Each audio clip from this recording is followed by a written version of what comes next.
नमस्कार. Point blank या कार्यक्रमात तुमचं मनापासून स्वागत. आजच्या कार्यक्रमामध्ये आपण बोलणार आहोत अमेरिकन इलेक्शन या विषयावर. आणि अर्थातच आपले मित्र रवींद्र मराठे, जे मूळचे भारतीय आहेत आणि गेली अनेक वर्ष अमेरिकेत स्थायिक झालेले आहेत, ते अमेरिकेतून आपल्याशी या विषयावर जॉईन झालेले आहेत. रवी, स्वागत या कार्यक्रमात आपलं.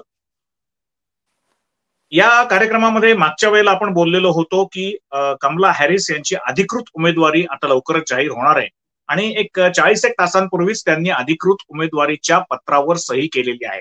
आता डेमोक्रेटिक पार्टीकडनं कन्व्हेन्शन मध्ये ऑगस्टच्या पहिल्या आठवड्यात ते नाव अधिकृतरित्या जाहीर होईल. त्याला सबंध डेलिगेट्स 4,000 डेलिगेट्स साधारणतः पाठिंबा देतील. हा सगळा त्याचा जो रेग्युलर प्रकार असतो तो होईल डेमोक्रेटिक पार्टीचा. पण आज ज्या फिगर्स, रवी, आमच्या हातात येत आहेत अमेरिकन माध्यमांकडनं, ज्याच्यामध्ये फेवरेबल वोट्स आणि नॉन फेवरेबल वोट्स ही आपल्याला कळतात, तर त्याच्यामध्ये मला असं वाटतं की कमला हॅरिस यांची फेवरेबल वोट्स सबस्टेन्शियली वाढलेली आहेत. म्हणजे 35 वरनं कमला हॅरिस फेवरेबल वोट्सच्या बाबतीमध्ये 43 वर गेलेले आहेत आणि अनफेवरेबल वोट्स कमी झालेली आहेत, 46 वरनं 42 वर आलेली आहेत. आणि ट्रम्प यांच्या बाबतीत जर म्हटलं तर फेवरेबल वोट्स ही वाढलेली नाही आहेत, 40 वरनं 36 झालेली आहेत, कमी झालेली आहेत फेवरेबल वोट्स. आणि अनफेवरेबल वोट्स मात्र वाढलेली आहेत, 51 वरनं 52 झालेली आहेत. आता अनेक गोष्टी मधल्या मागच्या आठवड्यामध्ये होऊन गेलेल्या आहेत. कमला हॅरिस यांचं कॅन्डिडेचर, यांची उमेदवारी डेमोक्रेटिक पक्षाकडून नक्की झाल्यानंतर डोनाल्ड ट्रम्प हे कुठेतरी अस्वस्थ झाल्यासारखे वाटतायत, चवताळल्यासारखे वाटतायत.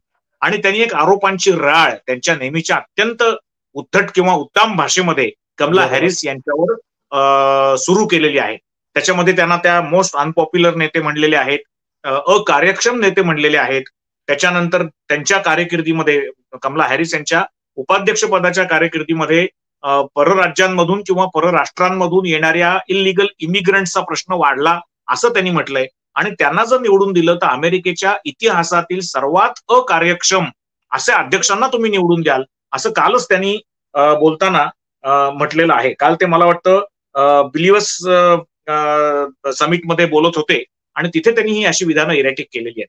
तर रवी, पहिल्यांदा मला हे सांग की कमला हॅरिस यांच्या उमेदवारीवर आता जवळजवळ शिक्कामोर्तब झालेला आहे. अशा अवस्थेमध्ये ट्रम्प यांचं अस्वस्थ होणं म्हणजे त्यांच्या अपयशाची कुठेतरी त्यांना आता सावली दिसतीये म्हणा, किंवा त्यांना खात्री पटत चाललीये, किंवा त्यांना शंका येते म्हणून ते अस्वस्थ झालेत असं म्हणता येईल. अपयशाची सावली असं विधान करणं आता थोडस लवकर आपण करू असं धाडसात होईल. याचं कारण आतापासून अजून 90 दिवस आहेत, 100 दिवस आहेत निवडणुकीला, आणि 90-100 दिवसात बऱ्याच काही गोष्टी घडू शकतात.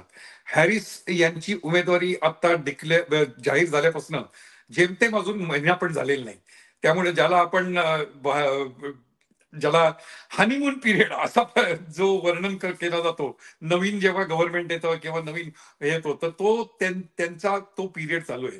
त्यामुळे त्यांच्याविषयी एक आता सहानुभूती आहे, एक आपलेपणा आहे.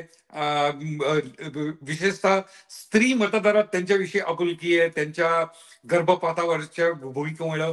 त्यामुळं हॅरिस आता उमेदवार म्हणून एकदम पॉप्युलर आहेत असं वाटणं साहजिक आहे.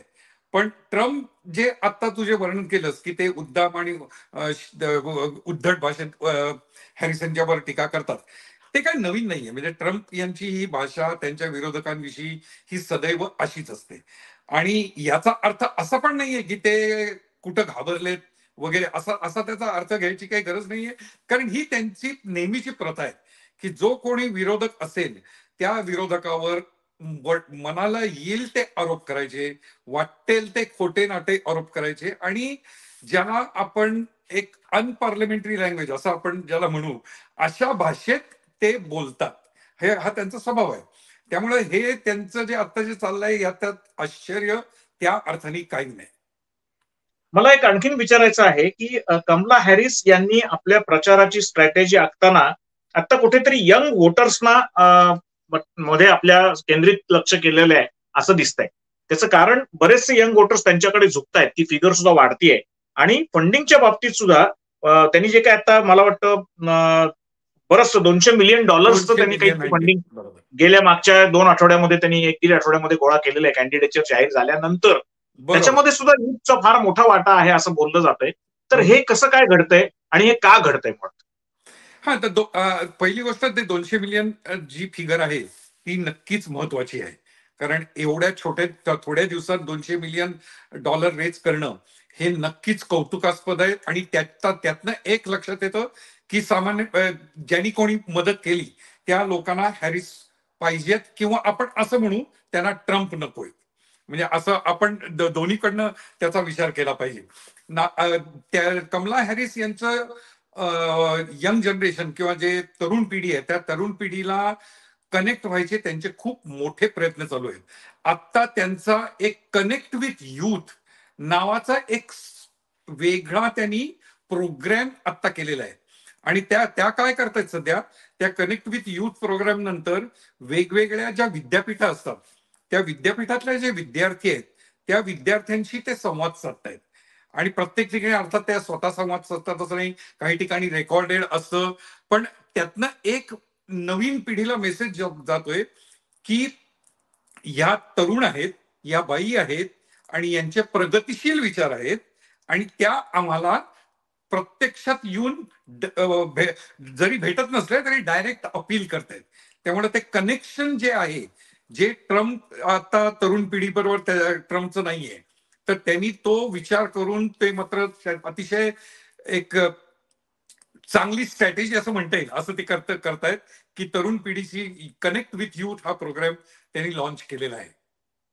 आणि आणखीन एक म्हणजे युथ बरोबर महिलांचाही त्यांना पाठिंबा मिळण्याची शक्यता दिसते. त्याचं कारण गर्भपाताविषयीचा कायदा जो आहे त्याच्या बाजूनी त्या बोलत असतात, महिलांच्या हक्कांच्या विषयी बोलत असतात. आणि मुळात म्हणजे या कायद्याच्या ड्राफ्टिंगच्या कमिट्यांमध्ये पण त्या होत्या. याचा कुठेतरी तिथल्या महिलांवर परिणाम होऊ शकेल का? आपल्याकडे जसं भारतामध्ये आता महाराष्ट्रामध्ये विधानसभेच्या निवडणुका आहेत तेव्हा लाडकी बहीण सारख्या योजना आपल्याकडे सुरू झालेल्या आहेत की महिलांना काही मदत देण्यात यावी, त्यांना रोजगार मिळावा, त्यांना महिन्याला काही सुरक्षितता मिळावी म्हणून ती लाडकी बहीण वगैरे योजना सुरू केल्या आहेत. तर तसं महिलांना गर्भपाताचा अधिकार हा असावा याच्याकरता भांडणाऱ्या लीडर्स म्हणून त्यांच्याकडे बघितलं जातं. त्याचा त्यांना कुठे फायदा होईल का? कारण 34-35 कोटी जनतेपैकी महिलांची संख्या पण जवळजवळ निम्मी आहे अमेरिकेमध्ये. त्यांचा त्यांना फायदा होईल का? नक्कीच नक्कीच. दोन गोष्टी याच्यात आपण लक्षात घेतल्या पाहिजेत की डेमोक्रॅटिक पक्ष हा पहिल्यापासनं गर्भपाताच्या बाजूनी आहे. की त्यांचे ते प्रगतिशील विचार म्हणून ते मांडत आलेत की जर स्त्री असेल तर त्या स्त्रीला हक्क पाहिजे की ती गर्भधारणा असेल तर त्याचं काय व्हायला पाहिजे पुढं, हा तो स्त्रीचा वैयक्तिक प्रश्न आहे आणि तो हक्क आहे. त्याविषयी डेमोक्रॅटिक पक्ष पहिल्यापासूनच त्यांच्या बाजूनी आहे, स्त्रियांच्या बाजूनी आहे. आता त्यात एक महत्वाचा आणखी ऍडिशन झालेली आहे, ती म्हणजे हॅरिस या स्वतः महिला आहेत. आणि त्या महिला असल्यामुळे पक्ष म्हणून गर्भपाताच्या बाजूनी भूमिका आणि एक महिला म्हणून तरुण महिला म्हणजे त्या अर्थाने पण, त्यामुळे त्यांनी त्या महिलांशी अगदी त्यांचं इझिली संवाद घडतोय आणि त्यांना पण हे माहिती आहे. त्यामुळे त्या जेव्हा महिलांशी किंवा सभेत बोलतात तेव्हा त्या गर्भपाताच्या मुद्द्याविषयी आवर्जून बोलतात. आणि त्यामुळे महिलांशी त्यांचा नक्कीच डायरेक्ट कनेक्ट आहे आणि त्याचा त्यांना मतदानात नक्कीच फायदा होऊ शकतो. आणखीन एक गोष्ट, एक महत्वाचा पॉइंट रेस करायचा आहे मला रवी, तो म्हणजे सोशल मीडियाबद्दल, समाज माध्यमांच्या बद्दल. आपल्याला आठवत असेल की मागच्या इलेक्शनला प्रेसिडेंट युनायटेड स्टेट्सचा मागच्या इलेक्शनला जेव्हा त्या इलेक्शन्स होत होत्या तर त्यावेळेला असं म्हटलं गेलं की सोशल मीडियाच्या माध्यमातून रशियाने काही इंटरफिअर करायचा प्रयत्न केलेला होता या इलेक्शन्समध्ये. त्याच्यानंतर आत्ताच्या काळात सुद्धा म्हणजे त्यावेळेला सुद्धा मला आठवत आहे की वांशिक विधानांवरनं त्यावेळेच्या ट्विटरनी डोनाल्ड ट्रम्प यांचं ट्विटरवरचं अकाउंट फ्रीज केलेलं होतं की त्यांची विधानं काही योग्य नाही आहेत, ती वांशिक आहेत, जातीवरनं, कास्टवरनं, क्रीडवरनं बोलणं हे काही अमेरिकेसारख्या डेमोक्रॅटिक पक्षाला शोभत नाही, म्हणून त्यावेळेला ते फ्रीज केलेलं होतं. आणि ही ऍक्शन मला वाटतं आपल्याला आठवत असेल तर 9 जानेवारी 2021 ट्विटरने त्यांचं अकाउंट फ्रीज केलेलं होतं. आता इलॉन मस्क यांनी जेव्हा हे ट्विटर विकत घेतलेलं आहे आणि त्याचं आता एक्स नामकरण केलेलं आहे, तर या ट्विटरवर पहिल्यांदा त्यांनी विकत घेतल्यानंतर सगळ्यात पहिली जी काही कामं केली त्यातलं एक काम म्हणजे या ट्रम्प यांचं अकाउंट पुन्हा रिवाईव्ह केलं. आणि आता ओपनली इलॉन मस्क हे डोनाल्ड ट्रम्प यांच्या बाजूनी प्रचार करतायत असं दिसतंय. आता मला एक धोका याच्यामध्ये असं दिसतोय की अमेरिकेसारखा बलाढ्य देश स्वतःला लोकशाही प्रधान देश मानतो, पण त्यांनी जर सोशल मीडियाच्या बाजूनी त्या मीडियाच्या मालकांनी किंवा त्याच्यात भांडवल ज्यांच्या हातात आहे अशा भांडवलदारांनी उघडपणे जर बाजू घ्यायला सुरुवात केली तर एक डेमोक्रेटिक प्रोसेसवर कुठेतरी ऍडव्हर्स निगेटिव्ह असा इम्पॅक्ट पडेल असं वाटत नाही का? याच्याबद्दल अमेरिकन नागरिकांचं मत काय? बरोबर आहे. सोशल मीडियाचा जो परिणाम होतो तो आता नवीन नाहीये. म्हणजे आता तू जे म्हणलास ते 2016च्या निवडणुकीमध्ये रशियानी त्यात बरेच प्रयत्न केले आणि त्यांनी सोशल मीडियाच्या माध्यमातून लोकांचे मन कलुषित करण्याचा प्रयत्न केला. ह्याची चौकशी अमेरिकन सरकारने अधिकृत केली. त्या चौकशीमध्ये देखील त्यांनी अधिकृतपणे जाहीर केलं की रशिया किंवा त्याचे जे त्यांचे एजंट असतील त्यांनी हा प्रकार केला. त्यामुळे तो एक भाग निर्विवाद आहे. आता आत्ताचा जो तो प्रश्न विचारलास की आता एक्सवर त्यांनी ट्रम्पवरची बंदी उठवली, तर आता त्यातली गंमत अशी आहे की एलॉन मस्क यांची स्वतःची भूमिका ही थोडीशी त्यात तपासायला पाहिजे. म्हणजे सोशल मीडियापेक्षा त्यांचा स्वतःचा बिझनेस इंटरेस्ट यात किती आहे ते महत्वाचं आहे. कारण त्यांनी आता जो ट्रम्पला जो पाठिंबा दिलाय त्या पाठिंब्यामागे लोक असं म्हणतात की त्याच्या मागे काही त्यांनी जरी अधिकृत म्हणलं असेल की इलिगल इमिग्रेशनच्या विरुद्ध आहे म्हणून पाठिंबा दिला, पण तरी लोकांना माहिती आहे की त्यांचा जो टेस्ला कार निर्माण करण्याचा व्यवसाय त्याच्या बाबतीत त्यांना गव्हर्नमेंटच्या किंवा सरकारचे काही अनुकूल धोरणं त्यांना पाहिजेत, जी सध्याची बायडनच्या सरकारची नाहीये. त्यामुळे त्यांनी ट्रम्पना पाठिंबा दिलाय. त्यामुळे तो मस्कचा पाठिंबा हा थोडासा वेगळा विषय आहे. आता सोशल मीडिया या विषयावर जर आपण परत आलो तर आता एक थोडस त्यातली एक गमतीशीर घटना मी तुला सांगतो की गुगलवर जर आता असा आरोप केला गेला, हे म्हणजे कालच घडलंय की गुगलवर असा आरोप केला गेला की ट्रम्प असॅसिनेशन असा जर तुम्ही सर्च दिला तर आत्ताचा जो खुनी हल्ला घडला त्याच्याविषयी गुगलमध्ये रिझल्टच येत नाही. तर हे जे घडलंय तर त्यामुळं एलॉन मस्कवर टीका झाली की तुम्ही ट्रम्पला आता काही म्हणायला परवानगी देताय, तुम्ही तुमचा प्लॅटफॉर्म त्यांना परत उघडा दिला, वापरायला परवानगी दिली. तर त्यावर एलॉन मस्क म्हणाला की तुम्ही माझ्यावर टीका करताय पण गुगलला विचारा ना की गुगलनी खुनी हल्ल्याच्या बाबतीत का होत नाहीये, का रिझल्ट येत नाहीये. थोडक्यात सांगायचं म्हणजे सोशल मीडिया हा आता लोकांना माहिती झालंय की हा दोन्ही बाजूनी वाकवला जातो, लोक वाकवतात. आणि मला वाटतंय की या बाबतीत आपण गेल्या 10 वर्षात नक्कीच अमेरिकन मतदार हा थोडासा सजग झालेला आहे. एखादी गोष्ट केवळ फेसबुकवर आली किंवा ट्विटरवर आली यामुळं त्यांचं मत कलुषित होणं किंवा त्याच्यामुळं इन्फ्लुएन्स होऊन त्यांचं मतदानाचा कल बदलणं हे थोडंसं आता अवघड आहे. त्याच्यात फक्त आणखी एक तुला मुद्दा मी सांगतो यावर्षीचा, आणि तो म्हणजे आर्टिफिशियल इंटेलिजन्स, ही कृत्रिम बुद्धिमत्तेचं जे नवीन आलंय तर त्याच्यामुळं लोकांना यावेळेला वाटतंय की त्याचा पण सोशल मीडियात खूप उपयोग होऊ शकतो. की इंस्टाग्रामवर उदाहरणार्थ डीप फेक एखादा व्हिडिओ टाकला जाऊ शकतो की ज्यामुळे एखाद्याला वाटेल की मी कालच्या पेपरमध्ये आलेलं उदाहरण म्हणून सांगतो की डीप फेकच्या माध्यमातून असं पण होऊ शकतं की तुम्हाला इंस्टाग्राममध्ये असा व्हिडिओ दिसेल की बराक ओबामा बोलतायत की ट्रम्पला मत द्या म्हणून, कारण तो डीप फेक आहे, ते प्रत्यक्षात बराक ओबामा बोललेलं नाहीच आहे. तर हे जे आहे त्याचा लोकांनाही यावेळेला थोडा धोका वाटतोय. पण त्याच्या विरुद्ध मायक्रोसॉफ्ट सारखी कंपनीनी स्वतः मोहीम उघडली आहे की ते आता मतदारांना जागृत करण्यासाठी वेगवेगळ्या ठिकाणी वर्कशॉप घेत आहेत, सभा घेत आहेत आणि ते लोकांना समजावून सांगतायत की कसं हे घडू शकतं. आणि आता अमेरिकेतल्या जवळजवळ 10 राज्य सरकारनी याविषयी कायदे केलेत की ज्यामध्ये डीप फेक वगैरे अशा प्रकारचे जर तुम्ही काही व्हिडिओ टाकले किंवा प्रचार केला तर तो गुन्हा मानला जाऊ शकतो. त्यामुळे मला एक सांग रवी, मला आणखीन एक जाणून घ्यायचंय की ट्रम्प यांच्यावर जो काही गोळीबार झाला त्या गोळीबाराचा आता तपास चालू आहे, इन्व्हेस्टिगेशन त्यांचं सगळ्या बाजूनी चालू आहे. पण इलेक्शनच्या काळामध्ये कोणत्याही गोष्टी या सहज सोप्या सरळ घडत नसतात. विशेषतः अमेरिकेचा इलेक्टोरियल इतिहास, निवडणुकांचा इतिहास हा तर रक्तरंजित आहे. म्हणजे अनेक राष्ट्राध्यक्षांवर खुनी हल्ला झालाय, 5 ते 6 राष्ट्राध्यक्ष त्यातनं वाचलेले आहेत आणि तितकेच किंवा त्याच्याहून अधिक राष्ट्राध्यक्ष मारले गेलेले आहेत, निवडणुकीतले कॅन्डिडेट्स मारले गेलेले आहेत, राष्ट्राध्यक्ष पदावरचे राष्ट्राध्यक्ष मारले गेलेले आहेत. आपण त्या दिवशी चर्चा केलेली आहे याच्यावर. मला जाणून घ्यायचंय की हा हल्ला झाल्यानंतर ट्रम्प यांची जी काही ट्रम्प यांच्या बाजूची सहानुभूती त्यांना मिळाली होती, ती फेव्हरेबल वोट्समध्ये वाढलेली दिसत होती, ती सडनली कमी झाली. तेव्हा त्या हल्ल्याचा इम्पॅक्ट हा कमी झाला असं म्हणता येईल का? आणि मुळात त्या हल्ल्यामागचं इंटेन्शन अजूनपर्यंत अमेरिकन इन्व्हेस्टिगेटिव्ह एजन्सीज कडनं जाहीर का केलं जातं?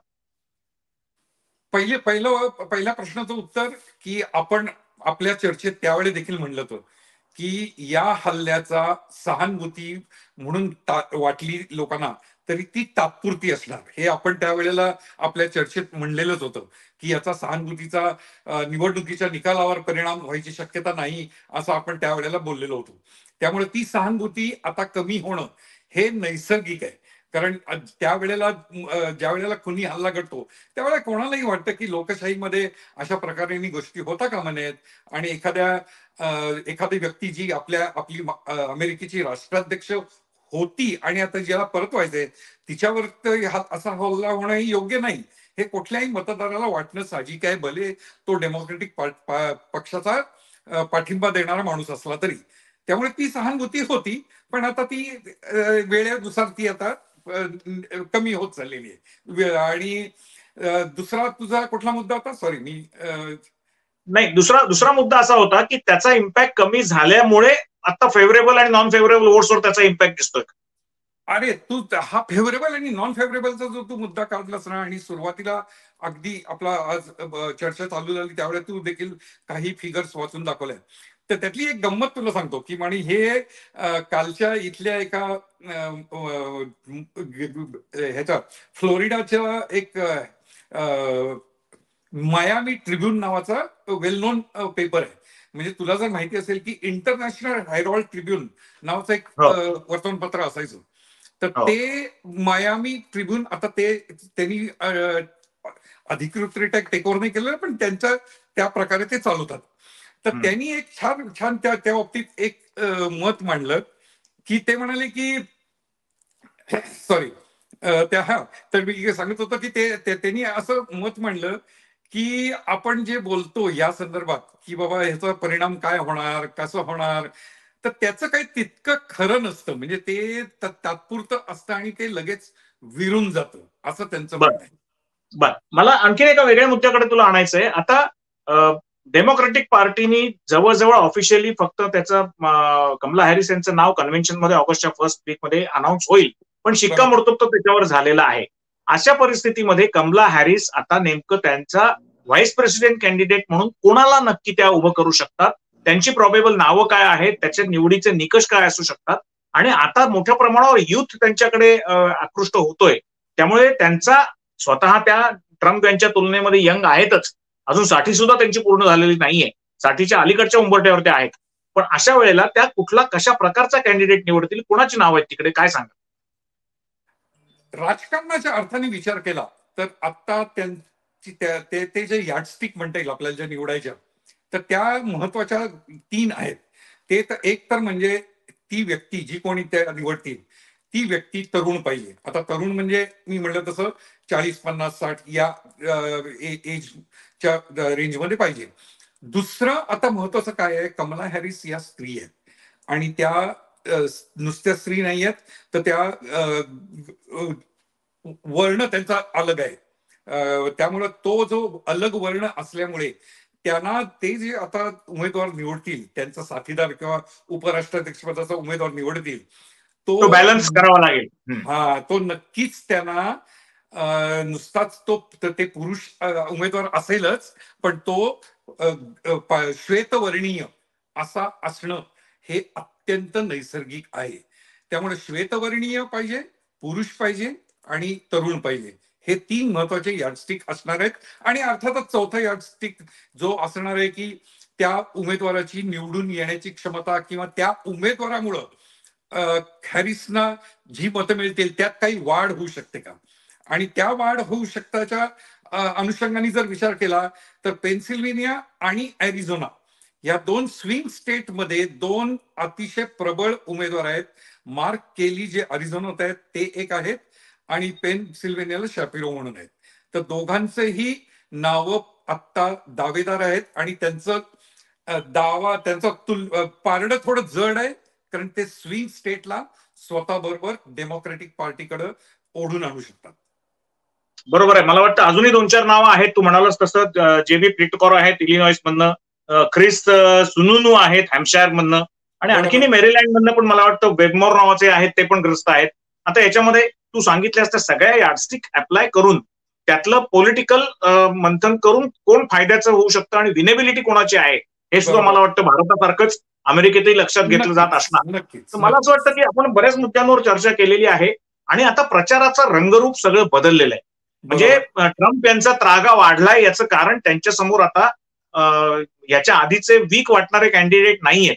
बायडन नाहीयेत, आता कमला हॅरिस सारखी यंग कॅन्डिडेट आहे, महिलांमध्ये लोकप्रिय असलेली कॅन्डिडेट आहे, जिचा 28 वर्षापेक्षा जास्त प्रशासकीय अनुभव आहे, म्हणजे एक्झिक्युटिव्ह म्हणून तुम्ही काम केलेलं आहे, प्रशासन काय माहिती आहे त्याच्यावर पकड आहे, अशी महिला तिथे कॅन्डिडेट म्हणून आहे.